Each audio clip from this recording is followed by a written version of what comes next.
कुणी मारलं माझ्या बाळाला, कुणी शरण केला माझ्या सूर्यदेवाचा. तुमच्या पुत्राचा आणि आमचा द्वंद्व झाला.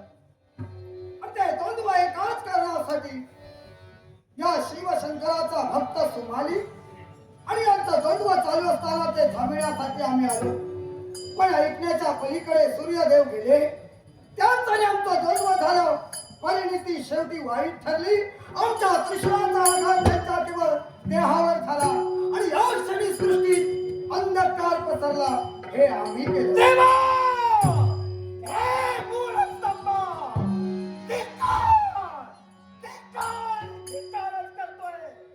हे मूलस्तंभ, मला सांग, माझ्या सूर्यदेवाचं काय असा अपराध त्याच्या हातून घडला? अधर्माला प्रोत्साहन दिलं होतं का, की धर्मनिष्ठतेनं वागत होता? मग तुम्ही मला सांगा, या विश्वात भक्ती तत्व श्रेष्ठ की देवतत्व श्रेष्ठ? पण देवतत्व जर का या विश्वात सतेज असेल तर धर्माला केव्हाही ग्लानी येऊ शकत नाही. एक ते सूर्यदेव म्हणजे अखिल देवतत्व नव्हे. त्या सुमालीने आमची भक्ती केली. भक्ताला शब्द दिला, तुझं रक्षण करेल. मग भक्ताला भक्ती तेजानं योग्य करून दिलेला शब्द सत्य करणं देव म्हणून माझं कर्म. मग मला सांगा, देव म्हणून जर का या विश्वात तुम्ही वावरत असाल तर देवतत्व हे धर्माचं आहे की अधर्माचा पुरस्कार आहे? अधर्म असेल तिथं देवतत्व कधी मग जर का अधर्म असेल तिथं देवतत्व नसेल तर आसुरी शक्तीनं मदांत झालेलं दानव याने जीवनात काय केलं? या विश्वात अधर्माला प्रोत्साहन दिलं. मग तुम्ही काय म्हणून त्याची बाजू घेऊन आज माझ्या नारायणाचं शिर उडविण्याचं कार्य तुम्ही केला? काय अधिकार? या विश्वात देव आणि दानव दैत्य काय राक्षस काय कुणी वेगळे नव्हे. जसं मूळस्तंभ मला म्हणालात तसं मूळ बीजही एकच आहे. एकाच वृक्षाला लागलेली ही सर्व बीज आहे. पण प्रत्येकाचा स्वभाव हा वेगळाच बनला गेला. याला कारण या विश्वात प्रत्येकाने आपला गुणधर्म स्वीकारला. तमोगुणाला मंडित झालेले दानव राक्षस दैत्य वेळोवेळी धर्माला प्रोत्साहन देत आहेत. पण सर्वच नव्हे, काही जणांच्या हातून भक्ती कार्यही घडलं. अर्थात माली सुमाली मानल्यान यांनी केलेली भक्ती या विश्वाला माहित आहे. मग त्या भक्तीला योग्य करून आम्ही भक्तांचं रक्षण करतोय. काय चुकलं? भक्तांचं रक्षण जरूर करा, पण माझ्या सूर्यदेवतेला आज या विश्वातून छपवण्याचं कार्य तुम्ही केलं. याचा अर्थ तुम्ही अधर्माला प्रोत्साहन दिलात, हे मात्र सत्यच आहे.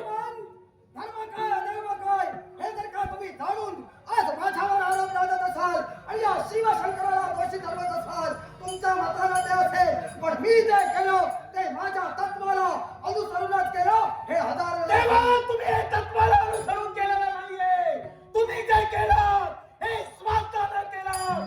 असा मूळस्तंभ विश्वाच्या भक्तीसाठी स्वार्थी बनत असेल, देव तत्वाला तो कलंक आहे. मग या विश्वाचा मूळ तत्व मी आहे.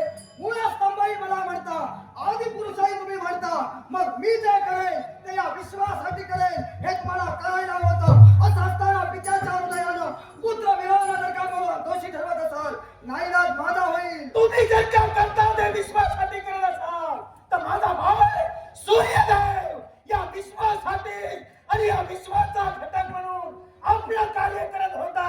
आपल्या कर्तव्यापासून, आपल्या धर्मापासून तो सूर्यदेव वंचित राहिला होता की काय? या विश्वात प्रत्येकाचं कार्य ठरलंय. ते कार्य प्रत्येकाला पूर्ण करावंच लागेल. पण दुसऱ्याच्या कार्यात जर का कोणी हस्तक्षेप करत असेल तर तो प्रत्येकाचा प्रतिवादी ठरला जातो. आणि माझा प्रतिवादी सावत्र सूर्यदेव असल्याकारणानं त्याला प्रतिकार केला. ही आमची चूक आहे. ज्याला तुम्ही प्रतिकार केला आज अक्षम्य अपराध एका देवतेवर करून काय करणार आहात तुम्ही? एकच माझ्या सूर्यदेवतेला जिवंत ही जबाबदारी तुमची आहे. कदापि शक्य नाही ते. जे अशक्य आहे ते शक्य करण्याची हिंमत या कश्यपाच्या मणिमंगटी आहे. कोणत्या तत्वानं?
पण एक ना एक दिवस जीवनात असा उजाड